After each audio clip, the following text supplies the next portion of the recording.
Hello friends, welcome to V1 Tamil jobs. இந்த வீடியோவில் நம்ம பார்க்க போகிற ஜாப் நோட்டிஃபிகேஷன் என்னென்னு பார்த்தீங்கன்னா, மெட்ராஸ் ஹைகோர்ட்டில் இருந்து ஒரு அருமையான வேலைவாய்ப்பு நோட்டிஃபிகேஷனை அனௌன்ஸ் பண்ணியிருக்காங்க. அதுக்கான ஃபுல் டீட்டெயில்ஸை பற்றி தான் இந்த வீடியோவில் பார்க்க போகிறோம். வீடியோவை ஸ்கிப் பண்ணாமல் கடைசி வரையும் பாருங்கள். அதுக்கு முன்னாடி நம்ம சேனலை சப்ஸ்கிரைப் பண்ணாதவங்களாம் சப்ஸ்கிரைப் பண்ணிக்கோங்க. மறக்காமல் பெல் ஐக்கானையும் கிளிக் பண்ணிக்கோங்க. கடந்த 30/6/2024 அன்னைக்கு நம்ம மெட்ராஸ் ஹைகோர்ட்டு ஒரு எக்ஸாம் நோட்டிஃபிகேஷன் அனௌன்ஸ் பண்ணியிருக்காங்க. இது முழுக்க பட்டதாரிகளுக்கான வேலைவாய்ப்பு. இந்த ஜாபுக்கு பார்த்தீங்கன்னா ஒன்லி ஆன்லைன் மோடில் மட்டும் தான் அப்ளை பண்ண முடியும். வேறு எந்த மோட் மூலியமோ அப்ளை பண்ண முடியாதுன்னு சொல்லியிருக்காங்க.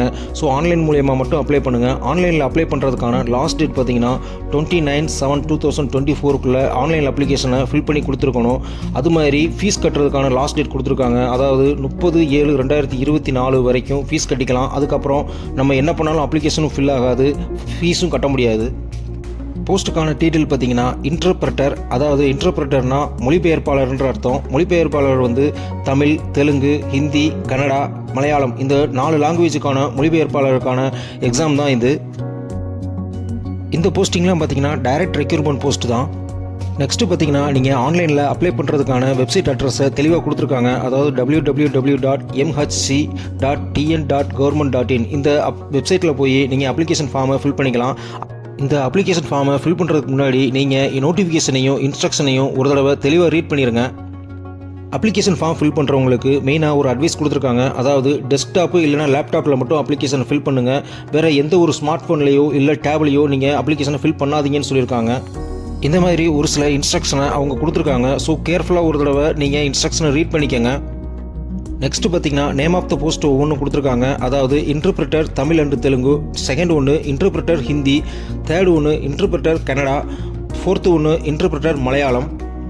இந்த 4 போஸ்டிங்க்கும் பே ஸ்கேல் பார்த்தீங்கன்னா சேம் தான். எல்லாமே ரிவைஸ் பண்ண சேலரி தான். அதாவது 56,100 2,05,700 வரையும் கிடைக்கும்னு சொல்லியிருக்காங்க. டோட்டல் வேகன்சிஸ் பார்த்தீங்கன்னா 8 நம்பர்ஸ் கொடுத்துருக்காங்க. அதாவது தமிழ் அண்ட் தெலுங்குக்கு 5 நம்பர், ஹிந்திக்கு 1 நம்பர், கன்னடாவுக்கு 1 நம்பர், மலையாளத்துக்கு 1 நம்பர், டோட்டல் 8 வேகன்சிஸ் கொடுத்துருக்காங்க. நெக்ஸ்ட் பார்த்தீங்கன்னா கேட்டகரி வைஸ் போஸ்டிங்கை டிஸ்ட்ரிபியூட் பண்ணியிருக்காங்க. அதாவது ஜிடிக்கு ஒரு போஸ்ட்டு, எஸ்சி டபிள்யூ பிஎஸ்டிஎம்க்கு ஒரு போஸ்ட்டு, எம்பிசி பார் டிசிக்கு ஒரு போஸ்ட்டு, பிசிக்கு ஒரு போஸ்ட்டு, ஜிடி டபிள்யூக்கு ஒரு போஸ்ட்டுன்னு டோட்டலாக ஒரு 5 போஸ்டிங்கை டிஸ்ட்ரிபியூட் பண்ணியிருக்காங்க. இது வந்து தமிழ் அண்டு தெலுங்குக்கு மட்டும்தான். அதே மாதிரி ஹிந்தியில் ஜிடி கேட்டகரிக்கு ஒரு போஸ்ட்டு, அதே மாதிரி கன்னடாத்தில் ஜிடி கேட்டகரிக்கு ஒரு போஸ்ட்டு, மலையாளத்தில் ஜிடி கேட்டகரிக்கு ஒரு போஸ்ட்டுன்னு சொல்லி டோட்டலாக 8 போஸ்டிங்க்கும் டிஸ்ட்ரிபியூஷன் அலௌட் பண்ணியிருக்காங்க. இந்த வேகன்சிஸ் பூரா இன்க்ரீஸ் ஆகிறதுக்கோ டிக்ரீஸ் ஆகிறதுக்கோ சான்சஸ் இருக்குன்னு சொல்லியிருக்காங்க. ஸோ இதில் அப்ளை பண்ணலாம். நெக்ஸ்ட்டு இதுக்கான ஏஜ் லிமிட் கொடுத்துருக்காங்க. அதாவது 1/7/2006 அப்புறம் பிறந்தவங்க இதுக்கு அப்ளை பண்ண முடியாது. மினிமம் ஏஜ் வந்து 18 இயர்ஸ் கம்ப்ளீட் ஆகிருக்கவங்க மட்டும்தான் இதுக்கு அப்ளை பண்ண முடியும். கேட்டகரி வைஸ் ஏஜ் லிமிட்டை அலாட் பண்ணியிருக்காங்க. அதாவது SC, SCA, ST, MBC, DC, BC, BCM இவங்கெல்லாம் வந்து 37 வயசுக்கு மேலே போயிருக்கக்கூடாதுன்னு சொல்லியிருக்காங்க. அதே மாதிரி எம்பிசி, டிசி, பிசி, பிசிஎம் இவங்கெல்லாம் வந்து 32 இயர்ஸ்க்கு மேலே போயிருக்கக்கூடாதுன்னு சொல்லியிருக்காங்க. ஆஸ் பர் ஜிஓ படி டைரக்ட் ரெக்ரூட்மெண்ட்டுக்கு மேக்ஸிமம் ஏஜ் லிமிட் வந்து 2 வருஷம் எக்ஸ்ட்ரா கொடுப்பாங்க. அதுக்கு மேலே தரமாட்டாங்க. நெக்ஸ்ட் பார்த்தீங்கன்னா டிஃப்ரெண்ட்லி ஏபிள்டு பர்சன், அதுக்கப்புறம் ex service man, discharge or temporary government employees இவங்களுக்கு பூரா அலாட் பண்ணியிருக்காங்க. இவங்களுக்கெல்லாம் ஏஜ் லிமிட்டில் ரிலாக்ஸேஷன் இருக்குன்னு சொல்லியிருக்காங்க. இந்த வேகன்சிஸ்க்கெலாம் எஜுகேஷனல் குவாலிஃபிகேஷன் பார்த்தீங்கன்னா எனி பேச்சுலர் டிகிரி தான் கொடுத்துருக்காங்க. அதுவும் 10th +2 +3 வருஷம் டிகிரி கம்ப்ளீட் பண்ணியிருக்கணும். அதில் இங்கிலீஷ், தமிழ், தெலுங்கு இது 3லையும் சப்ஜெக்டாக எடுத்து பாஸ் பண்ணியிருக்கணும்னு சொல்லியிருக்காங்க. இது ஃபுல் அண்ட் ஃபுல் டிரான்ஸ்லேட்டர் ஜாப்ன்றனால நீங்கள் இந்த 3 லாங்குவேஜையும் நல்லா படிக்க, எழுத, பேச தெரிஞ்சிருக்கணும்னு சொல்லியிருக்காங்க. அதான் மஸ்ட் கண்டிஷன். நீங்கள் இந்த ஜாபுக்கு செலக்ட் ஆகிட்டீங்கன்னா கம்பல்சரி டிரான்ஸ்லேஷன் டெஸ்ட்டில் நீங்கள் பாஸ் பண்ணியிருக்கணும். அது உங்களுடைய ப்ரொபோசல் பீரியடுக்குள்ளே இந்த டெஸ்ட் பாஸ் பண்ணியிருக்கணும்னு சொல்லியிருக்காங்க. செகண்ட் ஒன்று இன்டர்பிரட்டர் ஹிந்தி, இதுக்கு வந்து சேம் குவாலிஃபிகேஷன் தான். எனி பேச்சுலர் டிகிரி கம்ப்ளீட் பண்ணியிருக்கணும். அதுவும் சேம் பேட்டர்ன் தான். 10th +2 டிகிரி கம்ப்ளீட் பண்ணியிருக்கணும். இதில் இங்கிலீஷ் அண்ட் ஹிந்தியை வந்து சப்ஜெக்டாக எடுத்து பாஸ் பண்ணியிருக்கணும்னு சொல்லியிருக்காங்க. இந்த போஸ்டிங் பார்த்தீங்கன்னா சேம் குவாலிஃபிகேஷன் தான். அதாவது ஹிந்தி அண்ட் இங்கிலீஷை வந்து நீங்கள் பேச, எழுத, படிக்க நல்லா தெரிஞ்சிருக்கணும். இந்த போஸ்ட்டுக்கும் சேம் இன்ஸ்ட்ரக்ஷன் தான் கொடுத்துருக்காங்க. அதாவது ப்ரொபோசல் பீரியடில் நீங்கள் இதுக்கான டிரான்ஸ்லேஷன் டெஸ்ட்டை பாஸ் பண்ணிடணும். நெக்ஸ்ட் தேர்ட் போஸ்ட் பார்த்தீங்கன்னா கன்னட மொழிபெயர்ப்பாளர். இதுக்கும் வந்து சேம் டிகிரி தான் கம்ப்ளீட் பண்ணியிருக்கணும். அதுவும் 10th +2 டிகிரி கம்ப்ளீட் பண்ணியிருக்கணும். இதுக்கு வந்து இங்கிலீஷ் அண்ட் கன்னடாவை சப்ஜெக்டாக எடுத்து பாஸ் பண்ணியிருக்கணும்னு சொல்லியிருக்காங்க. சேம் குவாலிஃபிகேஷன் தான். இதே மாதிரி நீங்கள் இங்கிலீஷ் அண்ட் கன்னடாவை பேச, எழுத, படிக்க தெரிஞ்சிருக்கணும். இவங்களுக்கும் ப்ரொபோஷன் பீரியடில் அவங்க டிரான்ஸ்லேஷன் டெஸ்ட்டை கம்ப்ளீட் பண்ணியிருக்கணும்னு சொல்லியிருக்காங்க. ஃபோர்த் ஒன்று பார்த்தீங்கன்னா மலையாளத்துக்கான மொழிபெயர்ப்பாளர். இவங்களுக்கும் சேம் அதே தான், 80 டிகிரி கம்ப்ளீட் பண்ணியிருந்தாலே போதும். அதுவும் 10th +2 + டிகிரி கம்ப்ளீட் பண்ணியிருக்கணும். அது இங்கிலீஷ் அண்டு மலையாளத்தை வந்து சப்ஜெக்டாக எடுத்து பாஸ் பண்ணியிருக்கணும்னு சொல்லியிருக்காங்க. இவங்களும் இங்கிலீஷ் அண்டு மலையாளத்தை நல்லா எழுத படிக்க பேச தெரிஞ்சிருக்கணும்னு சொல்லியிருக்காங்க. இவங்களும் அவங்களோட ப்ரொபோஷன் பீரியட்லேயே இந்த டிரான்ஸ்லேஷன் டெஸ்ட்டை பாஸ் பண்ணிடணும்னு சொல்லியிருக்காங்க. நெக்ஸ்ட்டு பார்த்தீங்கன்னா இதுக்கான எக்ஸாமினேஷன் ஃபீஸ் கொடுத்துருக்காங்க. அதாவது BC, BCM, MBC and DC others அது யூஆர் கேட்டகரியில் இருக்கவங்களுக்கு வந்து ரூபாய் 1000 வந்து நீங்கள் ஃபீஸ் பே பண்ணுற மாதிரி இருக்கும். நெக்ஸ்ட்டு எக்ஸி, எஸ்சிஏ, எஸ்டி பீப்புளுக்கு இதில் எக்ஸம்ஷன் இருக்குன்னு சொல்லியிருக்காங்க, அதாவது விலக்கு இருக்குன்னு சொல்லியிருக்காங்க. நெக்ஸ்ட்டு டிஃப்ரெண்ட்லி அபல்டு பர்சனுக்கும் இதுக்கு ஃபீஸ் விலக்கு இருக்குன்னு சொல்லியிருக்காங்க. நெக்ஸ்ட்டு பார்த்தீங்கன்னா மோட் ஆஃப் செலெக்ஷன் கொடுத்துருக்காங்க. அதாவது இந்த எக்ஸாமுக்கு வந்து preliminary exam, main exam, viva voce இது 3 இருக்கும். ப்ரிலிமினரி எக்ஸாமில் 100 மார்க்ஸ் ஓஎம்ஆர் மெத்தடில் இருக்கும். மெயின் எக்ஸாம் வந்து 100 மார்க்ஸும், வைவா வாய்ஸ் வந்து 25 மார்க்ஸ்க்கும் இருக்கும். இதில் ப்ரிலிமினரி எக்ஸாமில் நீங்கள் மினிமம் மார்க்ஸ் எடுத்தால் தான் நெக்ஸ்ட் லெவல் எக்ஸாமினேஷனுக்கு குவாலிஃபை ஆவீங்க. ப்ரிலிமினரி எக்ஸாம் பார்த்தீங்கன்னா 2 பார்ட்டாக பிரிச்சிருக்காங்க. அதாவது பார்ட் ஏ அண்டு பார்ட் பின்னு பிரிச்சிருக்காங்க. பார்ட் ஏல வந்து ஜென்ரல் தமிழ், ஜென்ரல் இங்கிலீஷ் அப்படின்னு பிரிச்சிருக்காங்க. அது வந்து டோட்டல் 50 மார்க்ஸ்க்கு இருக்கும். அதில் வந்து நம்ம மினிமம் 20 மார்க்ஸ் எடுத்தால் செலக்ட் ஆகிடலாம். அதே மாதிரி பார்ட் பியில் வந்து கரண்ட் ஈவெண்ட்ஸும், general knowledge, numerical and mental ability, grammar இது எக்ஸ்ட்ரா இது எல்லாமே 50 மார்க்ஸ்க்கு வந்து கேட்பாங்க. அதில் வந்து மினிமம் 20 மார்க்ஸ் எடுத்தால் நம்ம எலிஜிபிள் ஆகிடலாம். டோட்டலாக இந்த எக்ஸாம் பார்த்தீங்கன்னா 2 hours நடக்கும். இதில் நம்ம 40 மார்க்ஸ் எடுக்கணும்.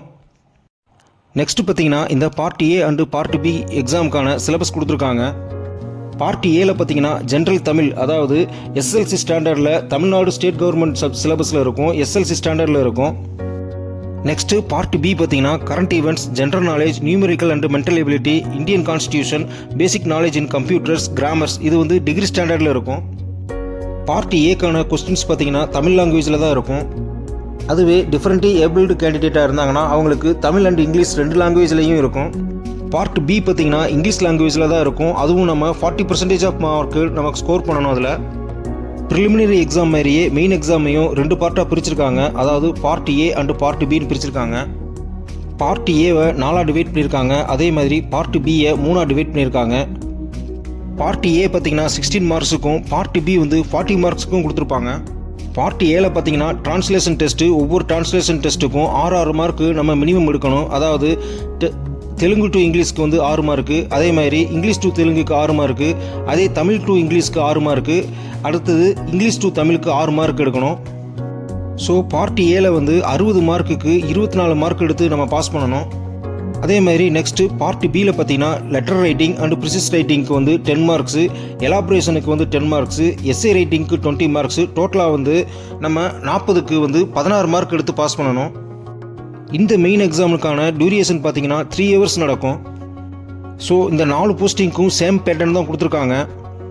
ஃபைனல் பார்த்தீங்கன்னா வைவா வாய்ஸ், அதாவது ப்ரிலிம்ஸ் எக்ஸாமும் மெயின் எக்ஸாமையும் நீங்கள் கிளியர் பண்ணிட்டீங்கன்னா வைவா வாய்ஸ்க்கு கால் பண்ணுவாங்க. அது மேக்ஸிமம் 25 மார்க்ஸுக்கு இருக்கும். அதில் வந்து நம்ம மேக்ஸிமம் குவாலிஃபை ஆகிறதுக்கு 10 மார்க்ஸ் நம்ம எடுக்கணும்.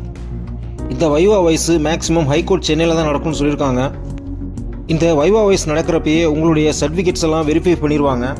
இந்த வைவா வாய்ஸில் என்னென்ன சப்ஜெக்டில் இருந்து கொஸ்டின் கேட்போன்றதையும் மென்ஷன் பண்ணியிருக்காங்க. அதாவது judging their mental alertness, skills including computer, aptitude, ethics, character, communication skill இதிலிருந்து தான் அவங்க மேக்ஸிமம் வைவா வாய்ஸ் கொஸ்டின்ஸ் கேட்பாங்க. நெக்ஸ்ட்டு பார்த்தீங்கன்னா எக்ஸாமினேஷன் சென்டர், அதாவது preliminary exam, main exam, viva voce இது பூரா அவங்க சொல்கிற இடத்துல இல்லைனா சென்னையில் தான் நடக்கும்னு சொல்லியிருக்காங்க. இந்த preliminary exam, main exam, viva voice இதை பூரா கிளியர் பண்ணுறவங்களுக்கு அவங்களோட அஃபீஷியல் வெப்சைட்டில் ரிசல்ட் அனௌன்ஸ் பண்ணுவாங்க. நெக்ஸ்ட்டு பார்த்தீங்கன்னா இந்த எக்ஸாம்லாம் அட்டன் பண்ணுறதுக்கு டிஏஓ தரமாட்டோம்னு சொல்லியிருக்காங்க.